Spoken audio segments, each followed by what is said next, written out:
बांका जिला के ओढ़नी जलाशय और भागलपुर जिला के जगतपुर झील समेत कई स्थानों पर इन दिनों सैकड़ों की संख्या में परिंदे 4-5 हजार किलोमीटर की यात्रा पूरी कर जल क्रीड़ा कर रहे हैं। इन जल परिंदों की पहली पसंद ओढ़नी डैम और जगतपुर झील है। कई डैम किनारे फैला जंगल और शांति विदेशी मेहमानों को खूब भा रहा है। ओढ़नी जलाशय के अलावा चांदन डैम भी विदेशी मेहमानों के कलरव से गुलजार है। इसमें सबसे बड़ी संख्या में बार हेडेड गुज यानी सवन की है। इसके अलावा देसी में लालसर का झुंड भी सैकड़ों की संख्या में पहुंचा हुआ है। फेरोजिनस पोचार्ड, बैकटेल, नॉर्दर्न साबलर एवं बाबलर का झुंड भी डैम पर दिख रहा है। बॉम्बे नेचुरल हिस्ट्री सोसाइटी के राज्य समन्वयक सह तिलका मांझी, भागलपुर विश्वविद्यालय के पीजी जूलॉजी विभाग के प्रोफेसर डॉक्टर DN चौधरी बताते हैं कि भागलपुर सहित देश के 4 स्थानों पर परिंदों को रिंग पहनाने का सेंटर है। इसी से इसके देश की जानकारी पक्षी विशेषज्ञों को मिल पाती है। उन्होंने बताया कि ठंड के मौसम में साइबेरिया, मंगोलिया, तिब्बत, अलास्का और रसिया में बर्फ जम जाता है, जिस कारण पक्षियों को भोजन और पानी दोनों का संकट हो जाता है। ऐसे में प्रवासी पक्षी भोजन की खोज में हजारों किलोमीटर की उड़ान भर भारत पहुंचते हैं। मंदार नेचर क्लब के वरिष्ठ सदस्य प्रोफेसर DN चौधरी की माने तो बांका का ओढ़नी जलाशय सुरक्षित और जैव विविधता वाला है। पहली बार यहाँ आने वाले पक्षियों की पहचान हो रही है। सर्वे में पक्षियों की जानकारी जुटाई गई है। प्रवासी पक्षियों का दिसंबर में इस इलाके में आना शुरू होता है। इसके बाद मार्च के प्रथम सप्ताह में गर्मी की दस्तक के साथ उनकी वापसी शुरू हो जाती है। वहीं हर प्रकार का पक्षी अपने झुंड के साथ एक एक कर रवाना होते हैं। वाटर बर्ड जनगणना में शामिल पक्षी विशेषज्ञ ने बताया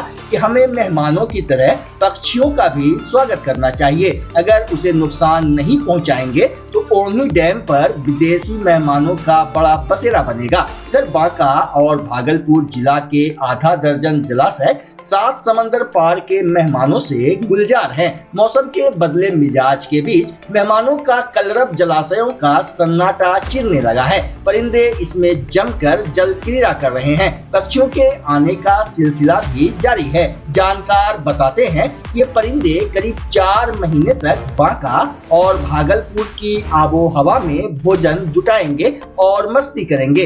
आप किसी भी डैम यानी जलाशय पर पहुंचकर प्रवासी पक्षियों का कलरव सुनकर आनंदित हो सकते हैं। साथ ही ओढ़नी डैम का दक्षिणी हिस्सा, चांदन जलाशय और इसके आसपास भी पक्षियों का झुंड दिखने लगा है। जंतु विज्ञान के प्रोफेसर और पक्षी विशेषज्ञ डॉक्टर DN चौधरी बताते हैं कि वे पिछले 30 साल से जलाशयों का सर्वे कर रहे हैं।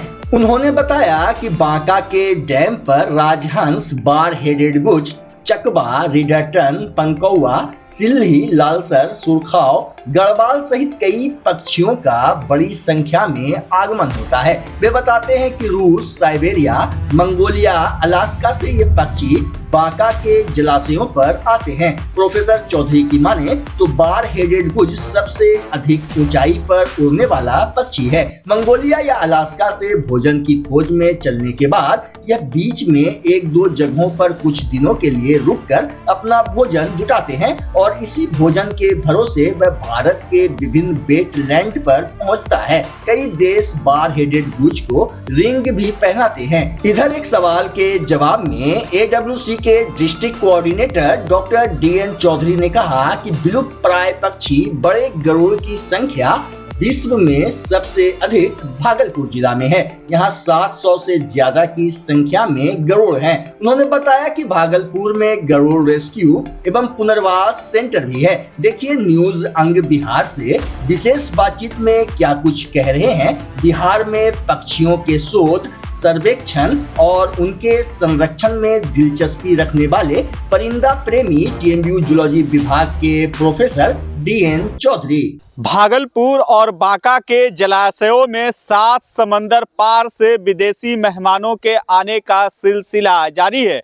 हम इस वक्त खड़े हैं गंगा तट के किनारे और हमारे साथ मौजूद है मंदार नेचर क्लब के वरीय सदस्य सह तिलका माझी भागलपुर विश्वविद्यालय के पीजी जूलॉजी डिपार्टमेंट के प्रोफेसर DN चौधरी। हम आपको बता दें कि DN चौधरी का परिचय है कि 30 वर्षों से वन्य जीव संरक्षण की दिशा में काम कर रहे हैं। काफ़ी दिलचस्पी है परिंदों पर, इनका रिसर्च है कई सारा। सर से सीधा बात करेंगे। सर, काफ़ी दूर से हजारों किलोमीटर तय होकर के परिंदे यहाँ पर आ रहे हैं जलाशयों में, झीलों में। भागलपुर की बात करें तो जगतपुर झील में, बांका की बात करें तो ओढ़नी डैम में। किस तरह के परिंदे यहाँ पर आ रहे हैं सर? देखिए, ये परिंदे प्रवासी पक्षी हैं जिनको माइग्रेटरी बर्ड्स हम कहते हैं जी। ये परिंदे दूर देश से, जैसे ठंडे मुल्कों से यहाँ आते हैं और ये आदिकाल से चलता आ रहा है। जैसे रसा से, साइबेरिया से, अलास्का से, मंगोलिया से, ये सब काफ़ी ठंडे मुल्क हैं और अभी वहाँ पानी जम जाता है तो ये पक्षी अनुकूल वातावरण की तलाश में, भोजन की तलाश में हजारों हजार किलोमीटर की यात्रा करके हमारे देश के ताल तलियों में पनाह लेते हैं और यहाँ पर ये खाते पीते हैं और आराम से रहते हैं, लेकिन प्रजनन नहीं करते हैं। अच्छा। और उसके बाद मार्च के अंत तक चले जाते हैं। कुछ पक्षी रहते हैं अप्रैल के फर्स्ट वीक तक भी रहते हैं। तो ये इनका आना जाना सदियों से लगा हुआ है और इनके आने से हमारे इकोसिस्टम पर इसका प्रभाव, सकारात्मक प्रभाव पड़ता है और यहाँ रहते हैं, 2-3 महीना रहते हैं और ये हमारे मेहमान पक्षी हैं और इनके विष्ठा में सफिशिएंट मात्रा में नाइट्रोजन रहता है जो हमारे खेतों को उपजाऊ बनाता है, जलाशयों को उपजाऊ बनाता है और पौधों के वृद्धि के लिए नाइट्रोजन आवश्यक है। तो बहुत हद तक ये साइंटिफिकली हमारे बहुत सारे बर्ड्स इंडिकेटर हैं, इंडिकेट करते हैं, हमारे मौसम को इंडिकेट करते हैं, उनके बारे में बताते हैं।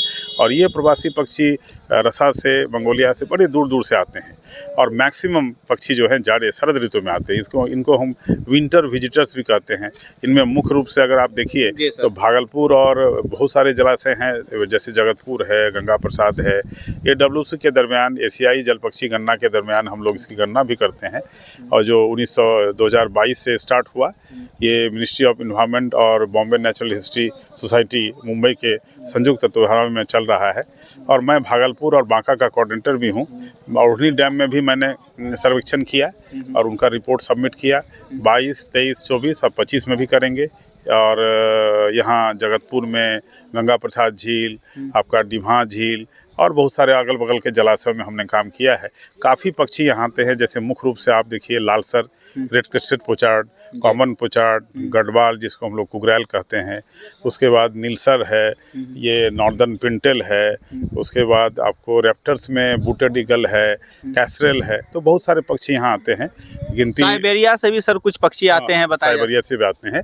रूस है, अलास्का है, साइबेरिया है। तो ये सब ठंडे मुल्क है, अभी उनको वहाँ भोजन मिलता नहीं है। तो ये जो पक्षी है अनुकूल वातावरण के लिए और भोजन के लिए वहाँ से उड़ान भर के हमारे देश में आते हैं। 7 समुंदर पार करके यहाँ आते हैं। लगभग सर कितने हजार किलोमीटर की यात्रा होती होगी? बहुत सारे पक्षी हैं, 5000 किलोमीटर, कोई 12000 किलोमीटर। जैसे गूस सबसे ऊंचा उड़ने वाला है, इनको बार हेडेड गूस कहते हैं, सवन, सरपट्टी सवन कहते हैं। तो वो आपके ओढ़नी डैम में भी हम लोग को मिला, यहाँ भी गंगा में मिलता है। वो सबसे अधिक ऊंचाई पर उड़ने वाला पक्षी है और वो अलास्का से, मंगोलिया से उड़ करके हमारे देश में आते हैं। भारत के विभिन्न क्षेत्रों में, हमारे बिहार में तो आते ही हैं। तो उनको हम लोग कहते हैं, वो शाकाहारी पक्षी है और उनको हम लोग कहते हैं सवन या सरपट्टी सवन, जिसके पर माथे पर 2 पट्टियां रहती है। तो गूज है, डक्स है, डक्स की बहुत सारी वैरायटी है यहाँ आते हैं। तो ये जो हजारों हजार, कोई 8000, कोई 10,000, कोई 12,000। रैप्टर्स में भी आप देखिए, ये आपका जो ऑस्प्रे है, अलास्का से आते हैं, वो जगतपुर में मिलता है आपको। ये ओढ़नी में भी हम लोगों को मिला, मछरंगा बोलते हैं, वो मछलियाँ खाती है। तो इस तरह से रैप्टर है, डक्स है, गूज है, बहुत सारी प्रजातियाँ हैं। कुछ गार्डन बर्ड्स भी आते हैं। तो ये सब पक्षी यहाँ जब आ जाए तो मेरा आग्रह है सब लोगों से कि इनको संरक्षण प्रदान करें। ये पक्षी हमारे पर्यावरण के लिए ये महत्वपूर्ण इनकी भूमिका रहती है पर्यावरण संतुलन में। बात सर संरक्षण की निकली है, आपने संरक्षण की बात निकाली है। तो देखा जा रहा है कि जो लायन होटल है कुछ दियारा क्षेत्र का, वहाँ पर पक्षियों का जो है तो मांस जो है तो परोसे जाने की खबर भी सामने आई है। हालांकि वन विभाग जो है तो काफ़ी एक्टिव है। इस पर क्या कहिए? नहीं, इस दिशा में वन विभाग ने अच्छा स्टेप लिया है, सराहनीय प्रयास है उनका और ये होना भी चाहिए। देखिए, जागरूकता फैली है, इसमें कोई शक नहीं। हम लोगों ने पिछले 30 साल से, मैं मंदार नेचर का बड़ी सदस्य भी हूँ, और हम लोग वन्यजीव संरक्षण के क्षेत्र में पिछले 1990 से ही काम कर रहे हैं। जागरूकता आई है, इसमें कोई शक नहीं है, लेकिन थोड़ा बहुत इन्फोर्समेंट भी होना चाहिए। लोगों को समझना चाहिए ये पक्षी हमारे पर्यावरण के घटक हैं, हमारे फूड चेन से जुड़ा हुआ है, हमारे इकोसिस्टम को दुरुस्त रखता है। तो ऐसे में इनको नहीं मारना चाहिए, इनको दूर से ही देखें, दूर से ही निहारें। और पक्षी तो ऐसे भी सुंदर है, उनका कलर, उनका जो ढंग है, उनका जो व्यवहार है, उसको देख कर ही आनंद ले। इसको मार के खाना ये उचित नहीं है। मैं सब हर लोगों से आग्रह करता हूँ। देखिए, इस तरह से अभी भी जलवायु परिवर्तन, हमारे जो पर्यावरणीय ह्रास हो रहा है, इन सबों के पीछे अगर ये जीव जंतु नहीं रहेंगे तो पर्यावरण का संतुलन बिगड़ जाएगा। इसीलिए मैं कहता हूँ, सबसे आग्रह करता हूँ कि सिर्फ पक्षी ही नहीं, जितने भी जीव जंतु हैं सबको बचाएं, सबको संरक्षण प्रदान करें। और पक्षियों की भूमिका पर्यावरण में बहुत ज़्यादा है। कुछ सर जो विदेशी पक्षी आते हैं उसको टैगिंग किया जाता है, उसके पैरों में कुछ इस तरह का जो कार्य होता है वो कहाँ से होता है सर? आप लोग भी क्या करते हैं इसे? हाँ, नहीं, ये जो आप बात बता रहे हैं अच्छी बात है, लोगों की जानकारी देना चाहिए। ये पक्षियों के आचार व्यवहार को अध्ययन करने के लिए एक पद्धति है, रिंगिंग प्रोग्राम। अच्छा, हाँ, वो छल्ला लगाने का कार्यक्रम है, ट्रांसमीटर लगाने का कार्यक्रम होता है। जो पक्षियों के जंघों पर ट्रांसमीटर लोग लगाते हैं, रिंग लगाते हैं, और कोडेड रिंग होता है। तो ये लगाने का अधिकार बॉम्बे नेचुरल हिस्ट्री सोसाइटी को है। इसका एक मॉनिटरिंग सेंटर भागलपुर में भी खुला है, वन विभाग में। तो पूरे भारत में 4 bird ringing and monitoring centre है, जिसमें एक भागलपुर में भी है। पिछले 3-4 वर्षों से वो काम भी कर रहा है। तो उनके लोगों को, उनके जो मेंबर्स हैं, उनको ये अधिकार है कि पक्षियों को वो छल्ला लगाते हैं, रिंग लगाते हैं, ट्रांसमीटर लगाते हैं, ताकि ये जान सके कि पक्षियों जो यहाँ आते हैं उनका रूट क्या है, उनका आचार व्यवहार क्या है, कब वो खाते हैं, कब वो आराम करते हैं, कब वो रूस्टिंग करते हैं, और कितने क्षेत्र में, कितने दूर के क्षेत्रों में वो काम करते हैं। तो मेन ये जो रिंगिंग कार्यक्रम है, रिंग लगाने का, छल्ला लगाने का, ट्रांसमीटर लगाने का, ये हम लोगों ने भी इसका ट्रेनिंग लिया है। वो बॉम्बे नेचुरल हिस्ट्री के द्वारा ही कांवर झील में हुआ था 2001 या 2 में। लेकिन ये लगाने का अधिकार उन्हीं लोगों को है, ऐसा करते हैं। सर, एक सवाल और होगा, हमारे दर्शक आपको देख रहे हैं, गरुड़ के संरक्षण के क्षेत्र में भी आपने काफ़ी काम किया है। भागलपुर में गरुड़ का संरक्षण हो रहा है, इस पर क्या कुछ कहिएगा? बेशक उनकी संख्या काफ़ी बढ़ गई है। अब ये संतोषप्रद है। एक समय था 2006 में, जब हम लोगों को इसका पता लगा था, उसमें इसकी संख्या बहुत तेज़ी से घट रही थी, 500-600 हो गया था पूरे विश्व में। आप समझ सकते हैं कि ये सिर्फ विश्व में 3 ही जगह मिलता है। एक कंबोडिया में, जिसकी संख्या वहाँ पर 150 से 200 बची है। एक भारत में आसाम है, जहाँ इनकी संख्या 500 से 600 बची है। और भागलपुर में अभी आप देखें तो मेरे आंकड़े के अनुसार इसकी संख्या 700 से 800 के बीच होगी, या उससे तो ज़्यादा। पूरे विश्व में अगर बात करें तो सबसे ज़्यादा भागलपुर में गरुड़ है। ज़्यादा भागलपुर में है, और आधे आबादी के सबसे ज़्यादा, इसलिए कहते हैं third largest breeding centre of the greater adjutant stock जो भागलपुर जिला है। अब इनकी संख्या बढ़ने के कारण इनका कुछ घोंसले खगड़िया जिला में, कुछ पूर्णिया में, कुछ धमदाहा में, कुछ मधेपुरा में देखने को मिले हैं। ये शुभ संकेत है, इनकी संख्या बढ़ रही है। होना भी चाहिए, एक जगह कन्फाइंड नहीं होना चाहिए। हम लोग को खुशी है कि पिछले हम लोग 15-16 वर्षों से काम कर रहे हैं। वहाँ कदवा में जो इनका बिल्डिंग सेंटर है, वहाँ के ग्रामीणों ने काफ़ी साथ दिया, उनकी भूमिका अच्छी रही है। और हम लोग के क्लब के जो कुछ लोग हैं उसमें तन मन से जुड़े हुए हैं, और ये हम लोग का सफल प्रयास रहा। इसकी संख्या बढ़ गई है और ये संतोषप्रद हो गया। अब इसकी संख्या काफ़ी बढ़ गई है, इधर उधर उससे बहुत जगह देखे जा रहे हैं, और उसमें हम लोगों ने काफ़ी स्टेप लिया, और हम लोग उसमें सफल भी हुए। सर, आप जूलॉजी के प्रोफेसर हैं, तिलकामाझी भागलपुर विश्वविद्यालय में आपकी नौकरी है, सेवा है।